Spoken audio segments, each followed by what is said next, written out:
Dans cette nouvelle vidéo, je vais vous parler de l'aura humaine.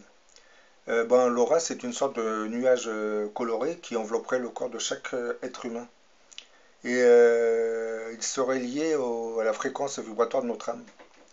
D'après les contacts médiumniques, l'âme serait en fait constituée d'atomes spirituels qui seraient entraînés à de très grandes vitesses par une énergie qui serait spécifique à cette même matière. La vitesse de rotation de ces particules d'esprit est extrêmement rapide et elle est beaucoup plus rapide que celle des particules de matière. Ce genre d'atome vibrerait aussi sur une fréquence assez élevée, ce qui nous explique entre autres pourquoi aucun appareil ne peut encore les détecter. Du moins pour l'instant, parce que je pense que la science va faire tellement de progrès qu'elle va commencer à découvrir des choses bien étranges sur la nature énergétique du corps humain. La fréquence vibratoire de ces atomes, dits spirituels, émettrait aussi un rayonnement particulier possédant une longueur d'onde bien précise. Un rayonnement qui se présenterait sous l'aspect d'une sorte de nuage coloré qui envelopperait le corps de chaque être humain. Certains médiums étaient capables de voir ce rayonnement vibratoire coloré qu'ils appellent l'aura. L'aura sera étudiée dès 1911 par un certain Walter Kilner à l'hôpital Saint-Thomas de Londres. Et ses observations vont lui apprendre que l'aura d'un homme pouvait changer de forme et de couleur suivant son état de santé. Suite à son étude, Kilner va quand même remarquer que l'aura se divisait en deux couches qu'il appellera l'aura intérieure et l'aura extérieure. L'aura intérieure correspondait au prolongement énergétique du corps dit éthérique à travers le corps physique. En règle générale, l'aura intérieure aura tendance à suivre les contours du corps physique et sa structure sera en fait composée de grains assez fins qui sont modulés de façon à présenter une apparence striée. Les stries qui sont très fines sont alignées parallèlement et jaillissent à angle droit du corps physique. Toutes ces stries semblent se grouper en faisceaux et les stries qui apparaissent droites correspondent à un sujet bien portant et lorsqu'elles ont une configuration ondulée, elles reflètent un homme malade. Sur la vidéo, vous voyez un homme qui est entouré par les deux auras, l'aura intérieure et l'aura extérieure. Et l'aura intérieure, comme je viens de le dire, elle est formée de petits granulés qui semblent faire apparaître des sortes de stries.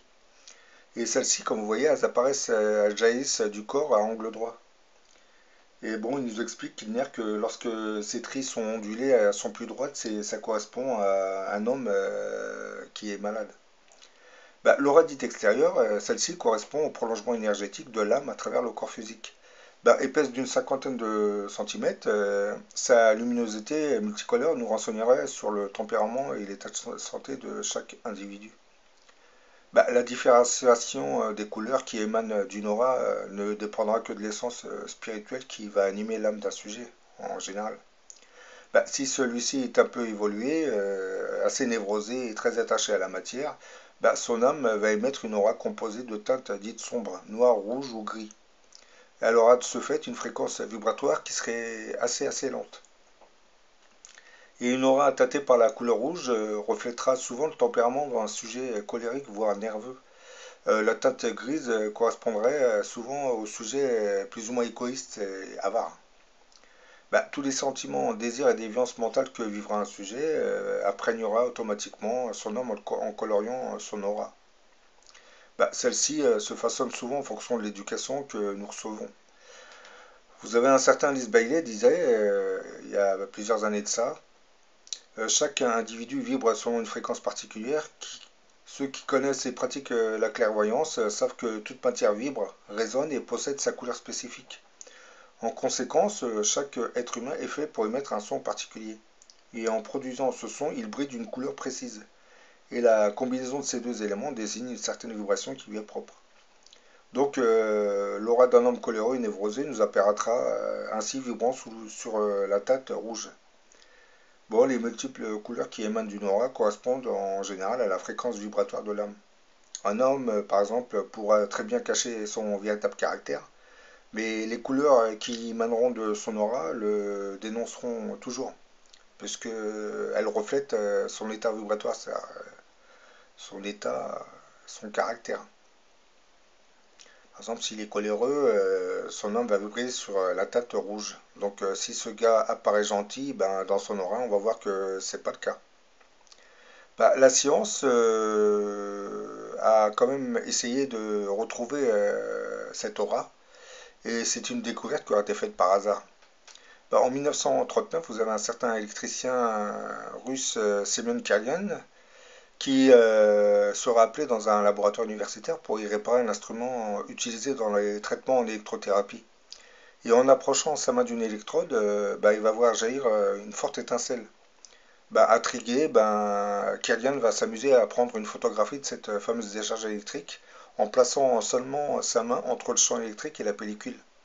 Bah, au développement de la photo, bah, il voyait sa main illuminée d'où jaillissaient des filets de lumière. Donc, tellement surpris, bah, il va se mettre à construire un appareil qui va posséder les mêmes caractéristiques électriques que ce qu'il avait vécu avec son fameux appareil d'électrothérapie. Il va s'amuser à prendre une multitude de photos et par la suite, il va constater que tous les êtres vivants, les plantes, les animaux et les objets apparaissent souvent enveloppés d'une sorte d'aura qui paraît jaillir des corps et des objets inanimés qui appartenant à des hommes dont l'aura les avait imprégnés. Bah, dans une expérience, Kerian va décider de couper l'extrémité d'une feuille et au développement de la photo, bah, l'aura continue de briller autour de la partie manquante. Et toutes ces expériences permettront entre autres à Kerian d'élaborer une cartographie détaillée de la morphologie énergétique du corps humain. Et les 700 points qu'on retrouve dans l'acupuncture chinoise, bah, ils apparaissent clairement sur sa carte détaillée. Bah, la machine Kalian avait en fait repéré par la luminosité particulière qui en émanait l'emplacement des 7 chakras et celui des vaisseaux invisibles sur lesquels les Chinois plantent en général leurs aiguilles d'acupuncture. Donc si je résume bien, tout corps humain serait enveloppé par une aura qui serait divisée en deux parties, l'aura intérieure et l'aura extérieure. Et cette aura extérieure correspondrait en fait à la fréquence vibratoire de l'âme. Et en fonction de son contenu, ben, ça va vibrer sur des couleurs bien précises. Le rouge pour les gens coléreux, le gris pour les gens plus ou moins égoïstes. Il y a beaucoup d'autres teintes, hein. Bon, j'espère que cette vidéo vous aura permis d'apprendre quelque chose sur l'aura humaine et la fréquence vibratoire de l'âme. Et je vous dis à la prochaine pour une autre vidéo.